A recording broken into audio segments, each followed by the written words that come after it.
Hi everybody, welcome to my channel, Colleen C to Serendipity. Welcome into my new viewers and welcome back to my Serendipity subbies. I'm Colleen and today is January 24th, 2023 and I would like to bring you this day in history. Larry Nassar, a former doctor at Michigan State for the US Olympics, is sentenced to 40 to 175 years in prison for sexually assault on January 24th, 2018. Nassar was found guilty of using his position in sports medicine to abuse hundreds of women and girls in one of the most high-profile cases to arise from the Me Too movement. The scandal resulted not only in his imprisonment, likely for the rest of his life, but also criticism of the institution that failed to detect and respond to his behavior. In the wake of the revelations, the president of Michigan State and the entire board of USAG resigned, while Nassar's accusers, which numbered over 260, received the Arthur Ashe Courage Award. Nassar began working in sports medicine at a young age and began working as a trainer for the U.S. National Olympic team in 1986. Later, he received a doctorate in osteopathic medicine from Michigan State and went on to work at the school's College of Medicine as well as at the Karolyi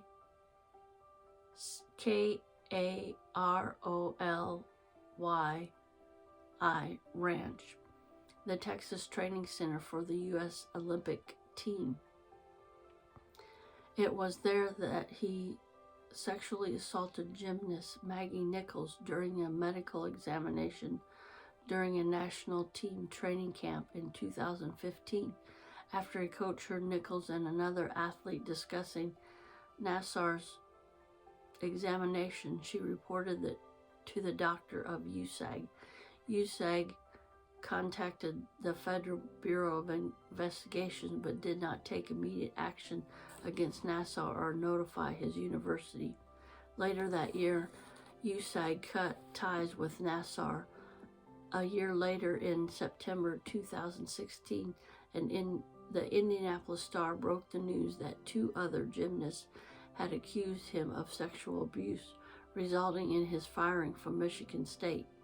In November, Nassar was indicted on the charges of repeatedly abusing an unidentified child beginning in 1998 when the child was 6 years old. From there, the allegations snowballed. 3 more athletes went public with their accusations on 60 Minutes in 2017, calling out emotional abuse environment at national team training camps. More came forward in subsequent interviews or using #MeToo on Twitter. Among the wave of accusers were several who had become household names in the winning of gold during the Rio 2016 Olympics, including Michaela Maroney, Ali Reisman, and Simone Biles. The environment of the athletes who had recently been celebrated in the media further boosted the visibility of Nassar's case. All told, over 260 women had alleged that Nassar abused them, in many cases while they were still minors. An FBI raid found more than 37,000 images of child pornography in Nassar's possession. He pleaded guilty to possession charges in July of 2017. The trials of Nassar's other charges featured multiple days of testimony from his victims. he pleaded guilty to multiple allegations in Michigan State Court, receiving a sentence of 40 to 175 years in prison, but first would serve a sentence of 60 years in federal prison for possession of child pornography. In addition to Nassar's convictions, the investigation brought scrutiny on the institution that employed him.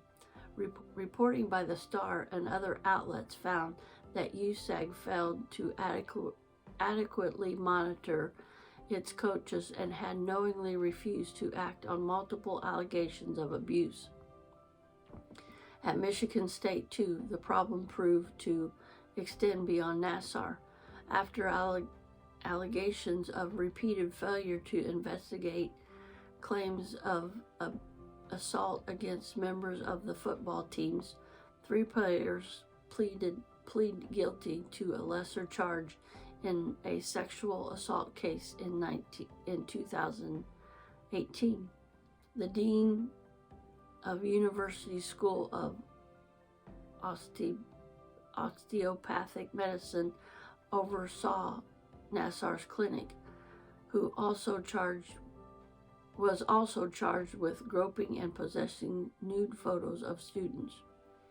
A 2019 congressional report concluded that USAG, the university, the U.S. Olympic Committee, and even the FBI had all dragged their feet, allowing Nassar to continue to see patients as they slowly investigated and coordinated their response to the predicted public outcry. The university reached a settlement of $500 million with Nassar's victims, the largest ever settlement of its kind, and former President Lou Anne Simon faced felony charges for lying to or misleading law enforcement regarding her knowledge of the accusations against Nassar.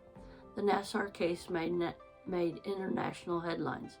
Nassar's behavior, excuse me, and the failure of multiple institutions to protect his victims echoed many similar cases of serial abuse, such as Jerry Sandusky scandal at Penn State University, or the decades of abuse committed by film producer Harvey Weinstein. A rapid expansion of cases from a few allegations to literally thousands, hundreds of women over multiple decades was a prime example of how power of the #MeToo movement. As with other cases brought to light in the #MeToo era, Nassar's case was both a sorely over reckoning with the institutional abuse and a reminder that even the most prolific abusers can escape justice for decades. I want to thank you for watching today, and stay safe and stay blessed, and remember to smile, because I love you, but more importantly, our Lord and Jesus Christ loves you the most. All right, everybody, I'll see you in my next video. And remember, I go live every Saturday night at 5 p.m. Central, and that's 6 p.m. Eastern. Everybody have a blessed day, and I'll see you in my next video. Bye.